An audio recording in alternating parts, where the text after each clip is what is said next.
Good morning, heart and soul.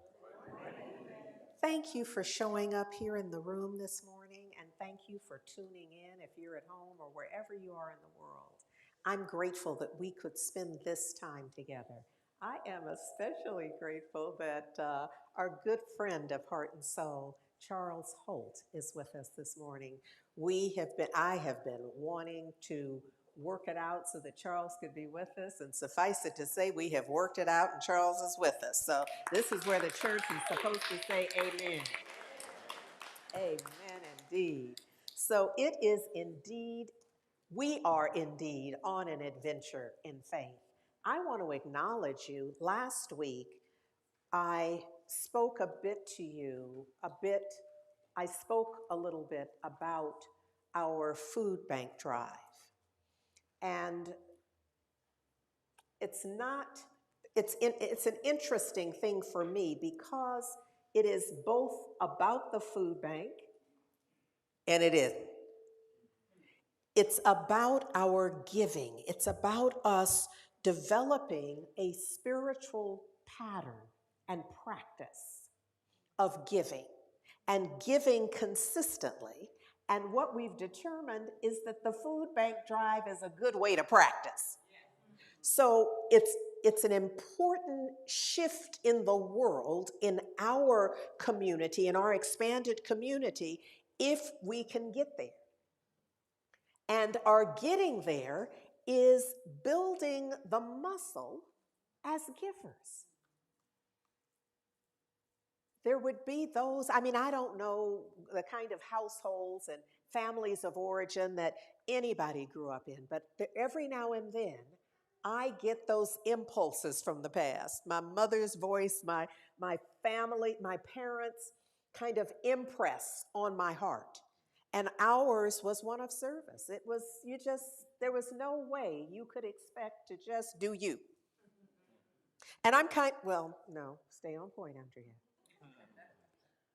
The idea was if we were here taking up space, and we were, that there was something that we were responsible for contributing. So we were forever being sent out to help people on the block. That would be your starter place. And then there were organizations, and if somebody asked you to come forward and speak or to bring something, and maybe you think that you had your own volition in play, but if my mother knew about it, she'd be, what, they asked you and you said what? Was it something you could have done? Well, yeah, but I didn't want, not really interested in whether you wanted to, because what they were teaching me is what I often say to myself, because I'm still teaching me this, that I don't want to live my life by my taste buds. I'm not willing to have my life solely consist of what I like. Now, there's a part of me, as I said it, that went like, really? Can we just? Because we're kind of at the point where we've accomplished some things. We, all of us in here, have accomplished some things, and I could really make some determinations. But I'm clear that it would not be for my highest and best. That what is for my highest and best is to continue to be challenged, to continue to treat this honor life as an adventure in faith, where I don't just get to sit it out. So when I ask for a contribution for the food bank, I don't just get to say, like, no, because what? Like, why wouldn't you? Why would you not give something? There's not a one of us that doesn't have something to give. Scour the floor of the car. Look between the cushions, the bottom of the purse, in the corner, in the cut, wherever you have to get. Whatever it is you can give, you want to be in the giving game whenever you're invited. Consider this an invitation. This is an invitation for us to give. Why? Because as we build this practice, as we build this muscle of giving and recognizing that we always have enough to give, what do you think prosperity is? I know you including it in your prayers and in your little affirmations. What do you think prosperity is? But the wherewithal to give. So can you see that you are double-minded? You're wanting prosperity, but you're wanting to live as if you cannot be prosperous, as if you are not. And prosperity is consciousness. It's not a thing. You know how you can tell? Because it varies from person to person. You look at somebody across the room and decide, oh, they're very prosperous. And they're sitting there thinking, we ain't gonna make it. Unless I get. But it looks like that to somebody else. You see, it's not a thing in and of itself. It is the way we sense it, the way we file it within ourselves, the way we live in it as it. I'm trying to help here. First of all, let's be clear, myself. Trying to help me really get this. And while I do so, no point in doing it on mic if ain't nobody else gonna get none, because I could be at home reading Neville. You understand what I'm saying? But since we're here, break off a piece. Get some for you. Make sure when you leave here that your quotient, if you will, for giving has increased. Make sure that your quotient for self-awareness has increased. Make sure that you have expanded your wherewithal to be, to do, and to have. That's life. Get all that straight inside of self with a clear sense of self.'s that make sense? Yeah. So that's me kind of laying the foundation. In summer school, and you know that we're using guidance for a spiritual journey, and our theme for summer school is trusting divine guidance.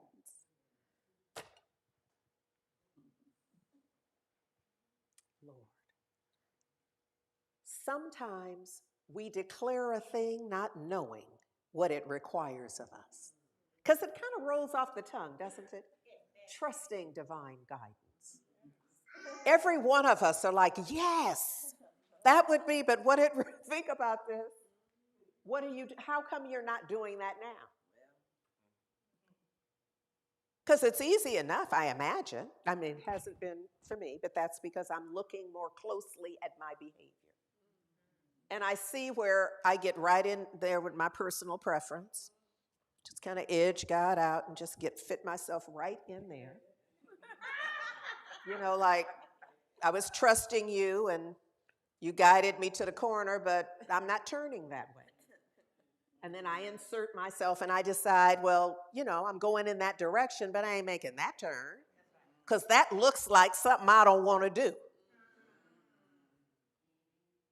Hardly the point when we can get, in retrospect, 2020 in the after whisk experience of it. Y'all understand what I mean? You know how you play the card or the domino or whatever it is in the game, and then you get clarity. After it's all been paid. After you've played it, you get crystal clarity because now you see it played out. This is the way we are. We are like in a master whisk game.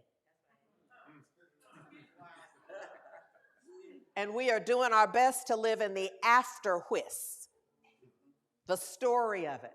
If only you had, then I would have, and it had all been different. I call that the Pence scenario, but I can't go there this morning.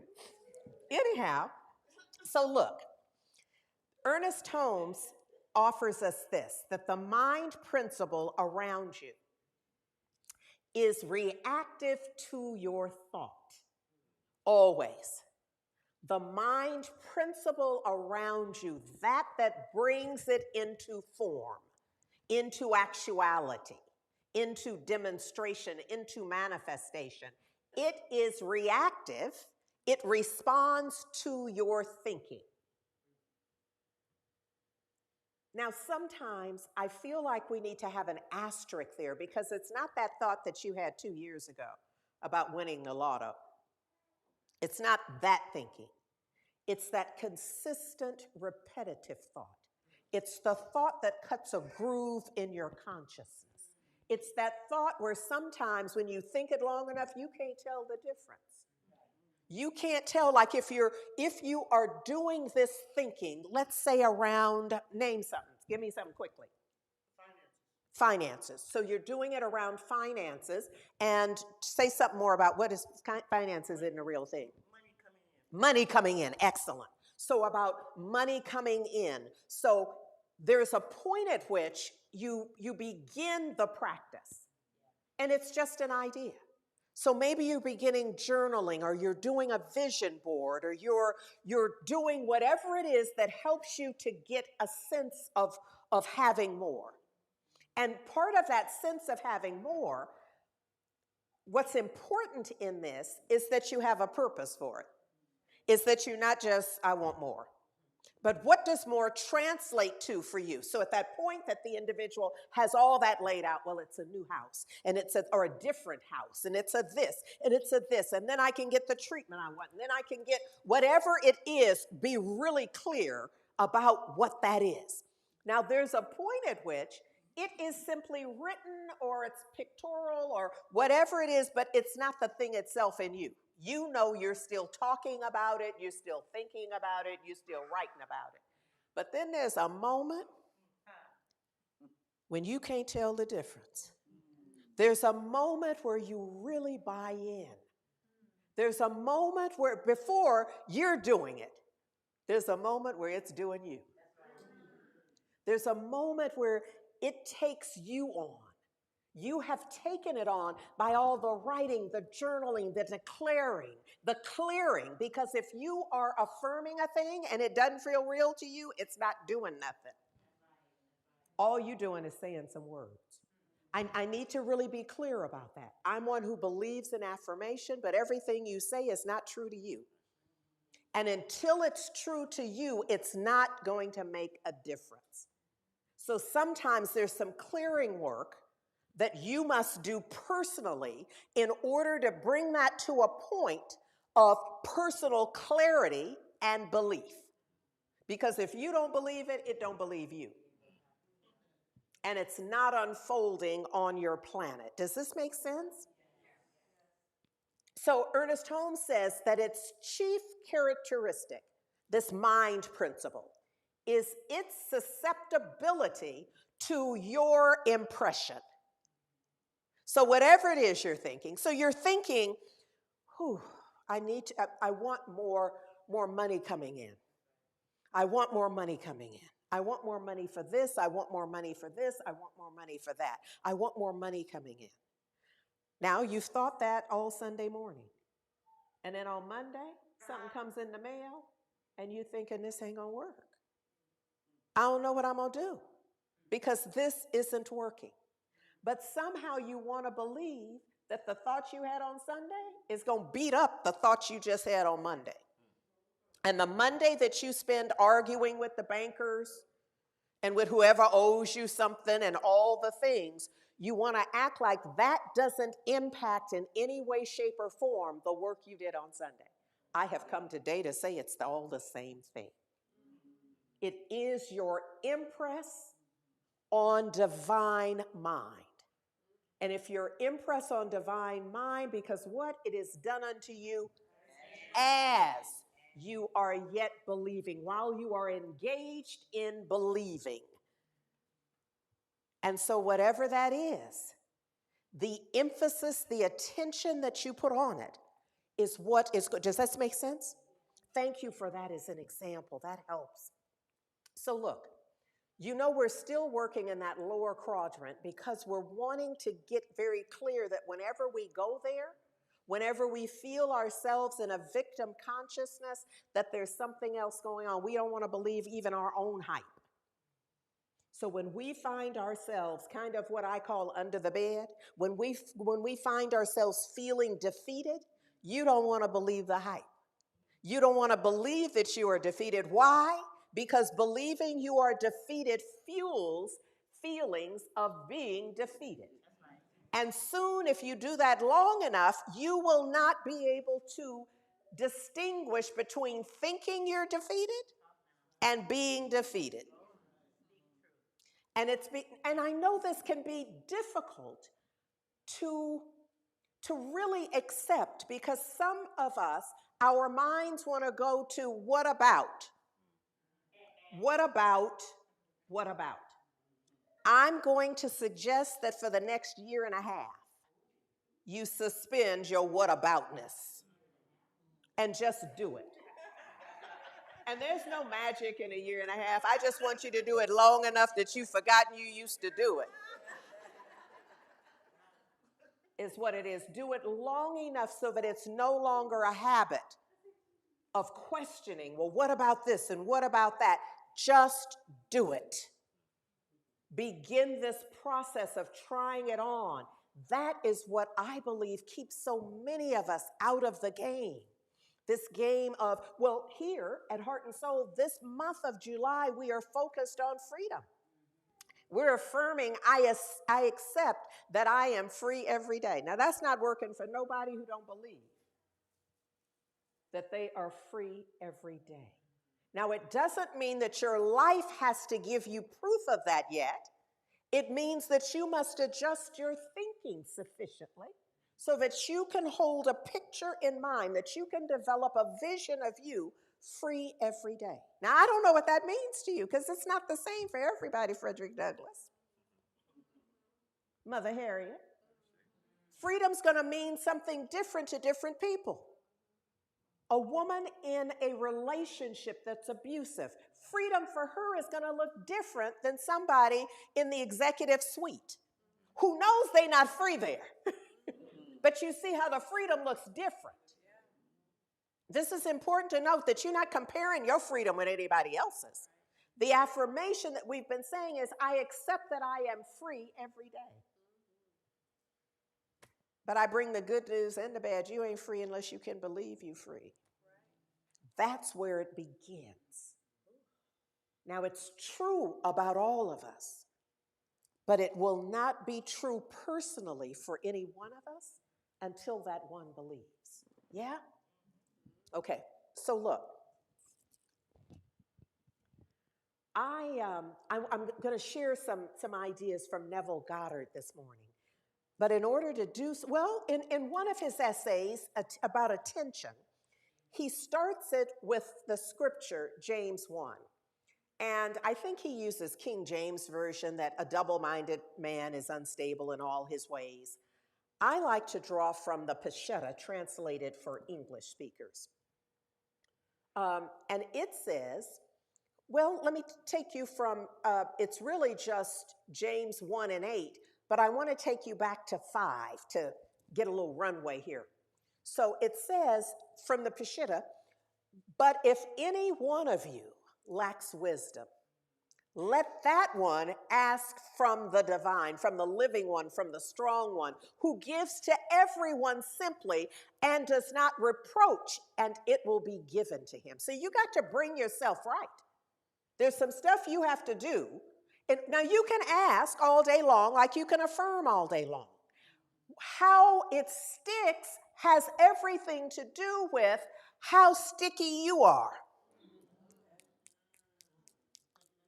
Have you developed a stickiness, a capacity for it to stick to you? If you're living your life in a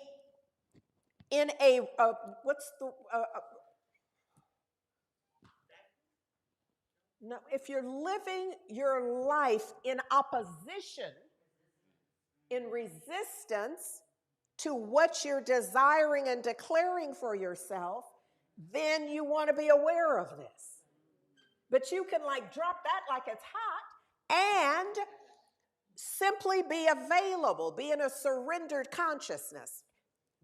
Then in 6 it says, but let that one ask in faith without wavering. Like solid.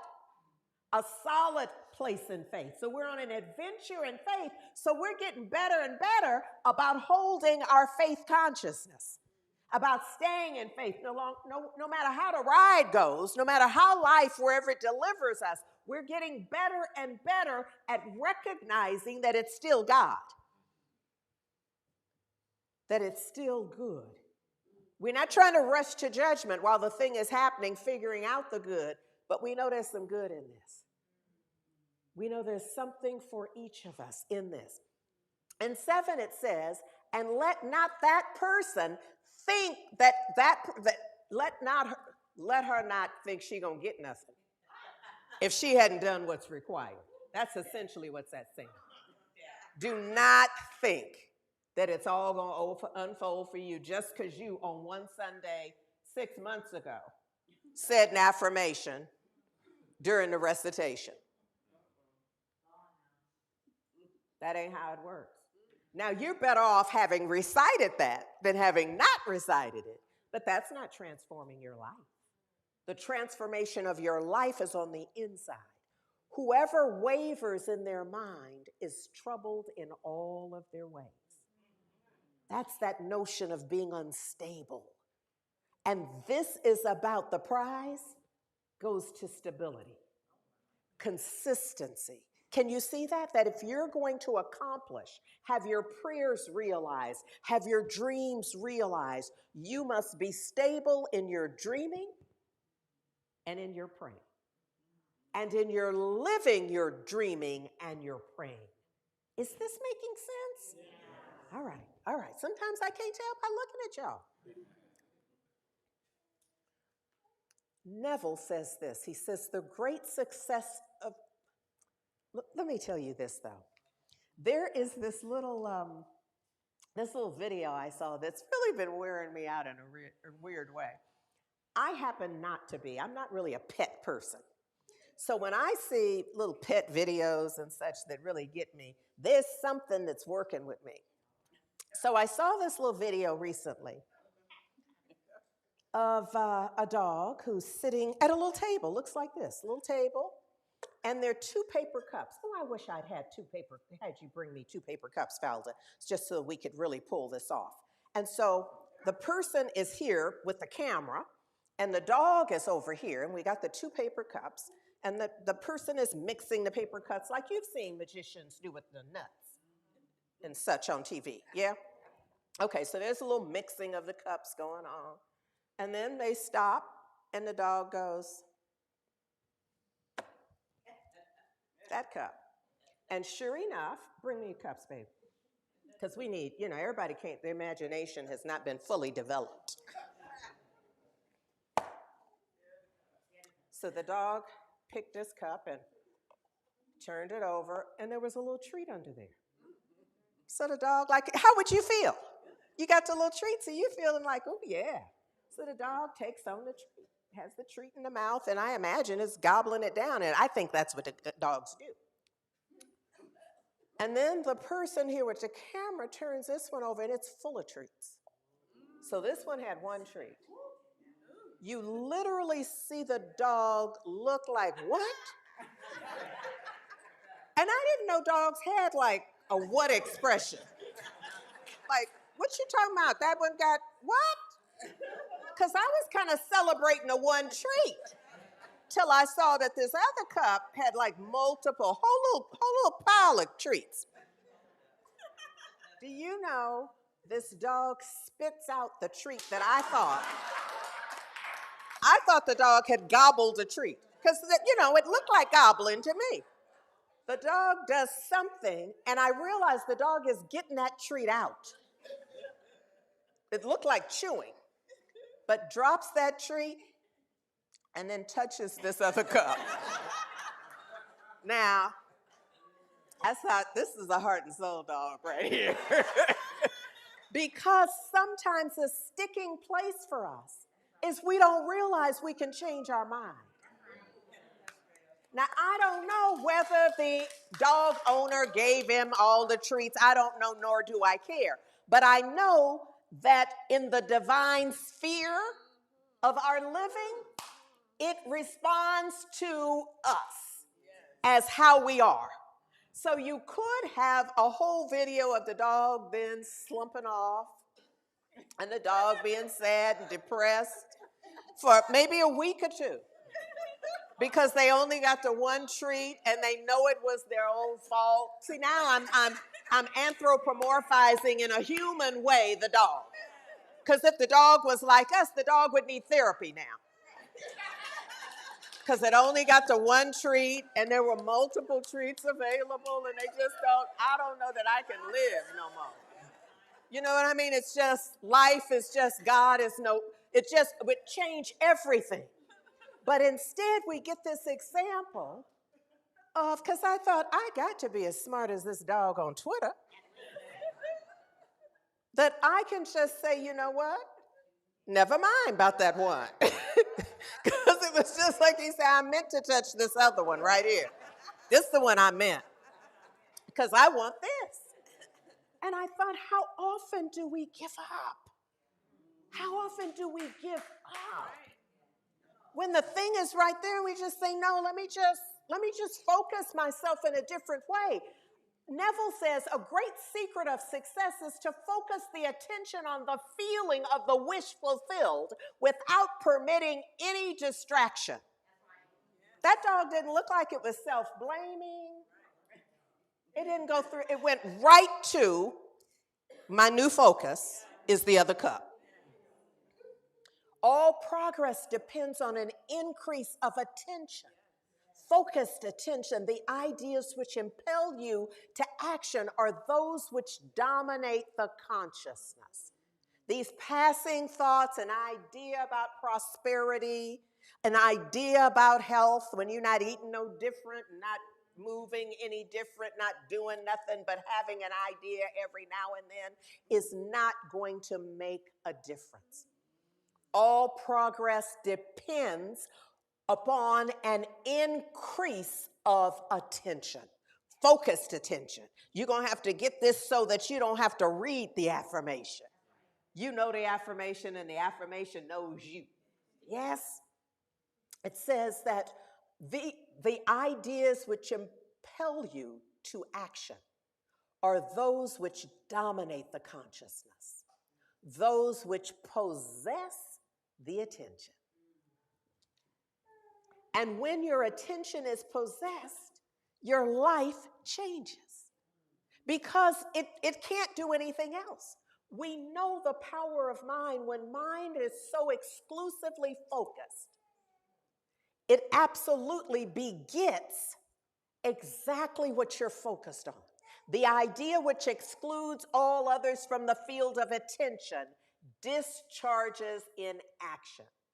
Those unstable thoughts where you thinking a little bit of this and a little bit of that and a little bit of this.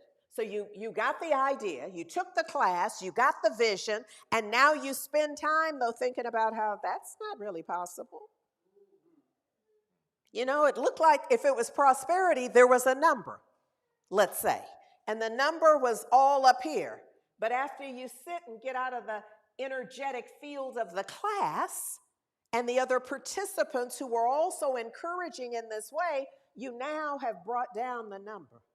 Not because that's a better number for you, not because it resonates with every aspect of your being, but because now you're scared. Now you're fearful, now you're doubtful. That is that instability. And we want to believe that it's just about that one thing. But Scripture tells you it's in all your ways. You doing that, you doing it in other ways. You just kind of wobble wobbling through life. Look at here. No. Neville goes on to say that imagination is able to do anything, but only according to the internal direction of your attention. So you can imagine it, but if you can't focus your attention on it, all you have done is imagine something. And it was just like you imagined it on the wind. And the breeze came and you can't even remember having imagined it. But if it's focused attention, that breeze does not change a thing. He says attention is developed by repeated exercise. It's the habitual nature of it. Through habit, an action becomes easier. We know that. And I don't know that it really becomes easier. It just becomes more familiar for you and you used to doing it. You know, your muscle that you're building, not just in the physical, but at the level of thought and being, has adjusted to it. He says, when you attain control of the internal direction of your attention, You will no longer stand in shallow water. You know, we often use a metaphor of getting in the deep end of the pool. It's this idea that you'll no longer be on the edge of the pool, kind of looking in and enjoying the water and the view. You having a good time, but that's not the vision. That's not your vision, is to stand on the edge of the pool and look in. The real vision, if you tell the truth, is to get in it and be about life. So he says that you'll launch out into the deep of life. You'll walk in the assumption of a wish fulfilled, as on a foundation more solid than even earth. Because it is in mind, and once you perfect it, once you hone it, you will not be able to tell the difference.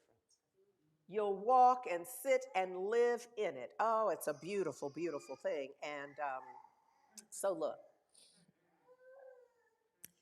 this is, I want to make sure that yes, excuse me. This is, Charles Holt wrote a song entitled "A Place at the Table." And I'm wanting you to hear this song. I've asked him to sing it for us today. I want you to have a sense of what you must know. What must you imagine? What must you embrace? What must you be attentive to in order for this a place at the table to manifest? He writes, because everybody has a place at the table. The world is changing. You can't stop it. You ain't able. He says that to think that things will stay the same is just a fable. We have work to do. And I think that Charles is going to help us do it this morning. Come on, Charles. So Charles, first of all, that voice and those lyrics, the musicianship as well, all of it combined to support our clarity, the expansion in our thinking, in all that we can be up to, all that we need to know. So I want to go now to guidance for a spiritual journey. I feel like Neville was a great prelude to, like a foreword, if you will, a lovely prelude to the reading for actually yesterday, the 22nd, where God says now. This has been wearing me out. In this, Dr. Daniel Morgan writes, attention is the key to life. Now, we just finished with Neville doing the little master's course in attention. Now we have Dr. Dan saying attention is the key to life. Look where you're going, because you will inevitably go where you're looking. So if you pay attention to where your attention is, you will see exactly where you're headed. Whatever you really give your attention to, you become. Where your attention is, there is your destiny. Now that can be good news, and we like, ooh, yes. And that can be bad news, where somebody could be sitting here now saying, I need to be excused because I need to go straighten that part out. I can see that where I'm headed is not a destination, not an outcome that I'm interested in having. I'm going to move through this.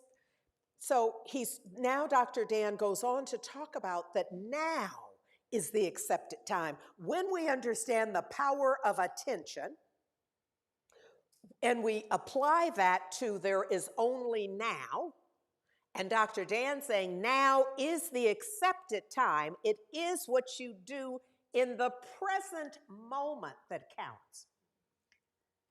This is such good news. For those of us who have had a few birthdays,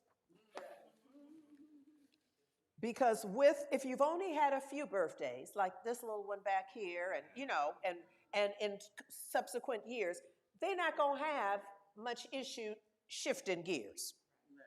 But there's a point at which you have built up so much time, attention, focus on what doesn't serve, that we have cut a groove And it could be more difficult to the stuck mind to get to an appreciation of the truth that only the present matters. Because the world, pardon me, Lord, the world will have us, invites us. It doesn't have you do nothing. The world invites us. The world that we have designed, by the way, the world that we have designed and peopled will invite us to belief systems that do not serve us. But it's your responsibility to pick and choose what invitations you take and which ones you gracefully decline. And now I don't even know you have to be graceful in. Just the ones that you know are not going to serve you. He says the past is gone and the future is not yet ready to be acted upon. There's nothing you can do in the present moment to act on the future. Now, what you do in the present will impact, will affect. However, in this moment, what you have is the now moment. He suggests that we grow in grace and in the knowledge of the divine in all things. Yeah. So look, in right where each of us is right now, in this very room, in this right now moment is what that can mean.